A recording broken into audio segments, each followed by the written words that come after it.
Hello Gias, কেমন আছেন? আশা করি ভালো আছেন। আজকে আমি আরও একটি পর্ব নিয়ে আসলাম। বন্ধুরা, কখনো ভেবেছেন যেখানে শুধু ছেলেদের পড়াশোনা করার নিয়ম, সেখানে যদি হঠাৎ কোনো এক জেদি মেয়ে এন্ট্রি নেয়, তবে কি হতে পারে? আজকের গল্পটা ঠিক তেমনই এক সাহসিনীকে নিয়ে। শুরুতেই আমরা দেখতে পাই বিয়ানজিং শহরের সেই বিখ্যাত ইম্পেরিয়াল কলেজ, যে জায়গাটা হলো দেশের বাঘা বাঘা সব মেধাবীদের আড্ডাখানা। এই কলেজের দায়িত্ব এখন এক তরুণ কিন্তু ভীষণ কড়া মেজাজের ডেপুটি চিফের হাতে, যার নাম ইয়ান ইউনজি।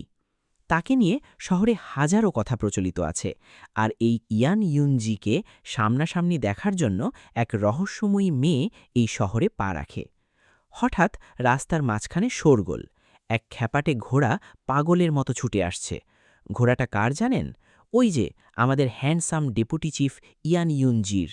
তার রথের চালক চিৎকার করে বলছে, মালিক, ঘোড়াটা তো আবার পাগল হয়ে গেল। এটা নির্ঘাত সামনে থাকা ওই মেয়েটার উপর চড়াও হবে। কিন্তু আমাদের হিরো তো বড্ড অদ্ভুত। সে বিন্দুমাত্র না ঘাবড়ে উল্টো বলে, ঘোড়া আরও জোরে চালাও, মেয়েটা ঠিক সময়ে ঠিকই সরে যাবে। ঠিক তখনই এন্ট্রি নেয় আমাদের গল্পের হিরোইন সাংচি। সে নিজের জান বাজি রেখে ওই পাগলা ঘোড়াটাকে থামিয়ে দেয়। সাংচি যখন সং জিয়া ইন নামের ওই মেয়েটাকে উদ্ধার করে জিজ্ঞেস করে, এই যে মিস, আপনি ঠিক আছেন তো? তখন সং জিয়া ইন উল্টো চোখ রাঙিয়ে বলে, তুমি আমার সব প্ল্যান মাটি করে দিলে। তোমার মতো গেও মেয়ের কারণে আমি ইয়ান ইউনজির নজরে আসতে পারলাম না। সাংচি তো অবাক। সে মনে মনে ভাবে, ধন্যবাদ দেওয়া তো দূরের কথা, এ তো উল্টো ঝাড়ি দিচ্ছে।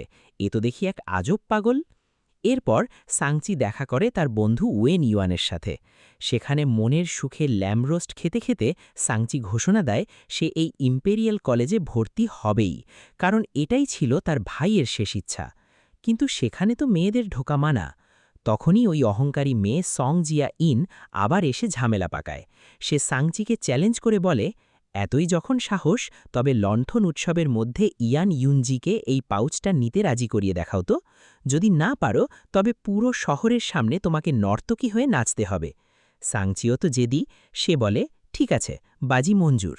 যেই কথা সেই কাজ। সাংচি সরাসরি ইয়ান ইউনজির সামনে গিয়ে বলে, এই যে মিস্টার, এই থলিটা একটু রাখুন না। ইয়ান ইউনজি তো আকাশ থেকে পড়ে।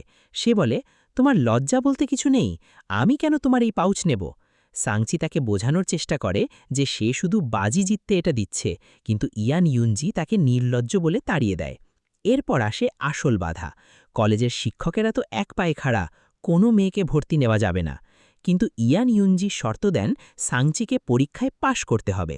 সাংচি তার বন্ধুর সাহায্যে দিন রাত এক করে পড়াশোনা করে এবং সবাইকে চমকে দিয়ে পরীক্ষায় তুখোড় রেজাল্ট করে প্রথম ছাত্রী হিসেবে কলেজে জায়গা করে নেয়। কিন্তু মজার ব্যাপার হলো, তাকে ভর্তি করা হয় সবচেয়ে পেছনের সেকশন, ক্লাস ইয়েলোতে। আর সেখানেও তার বন্ধু ওয়েন ইউয়ান তার সাথে থাকার জন্য নিজের নাম লিখিয়ে ফেলে। একদম শেষে দেখা যায় এক রোমহর্ষক দৃশ্য। সাংচি যখন ডেপুটি চিফের ঘরে যায়, সে জানলা দিয়ে দেখে ইয়ান ইউনজি গলায় ফাঁস লাগিয়ে ঝুলে আছেন। সাংচি তো ভয়ে চিৎকার দিয়ে ওঠে, ওরে বাবারে, ডেপুটি চিফ তো মরে গেল। সে দৌড়ে গিয়ে তাকে বাঁচাতে চায়, কিন্তু ভেতরে গিয়ে দেখে, আরে, উনি মরেননি।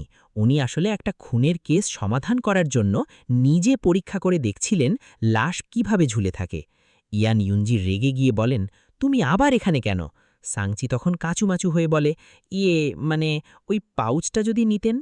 বন্ধুরা, সাংচি কি পারবে এই খিটখিটে মেজাজের ডেপুটি চিফকে দিয়ে নিজের পাউচটা নেওয়াতে, নাকি তাকে সবার সামনে নাচতে হবে? তো বন্ধুরা, এখানেই আজকের পর্ব শেষ করছি। যদি গল্পটা ভালো লেগে থাকে, ভিডিওটিতে একটা লাইক দিয়ে দিও, কারণ তোমাদের একটা লাইক আমাদের অনেক মোটিভেশন দেয়। চ্যানেলটা সাবস্ক্রাইব করে বেল আইকন অন করে দাও, যাতে পরের পর্ব মিস না করো।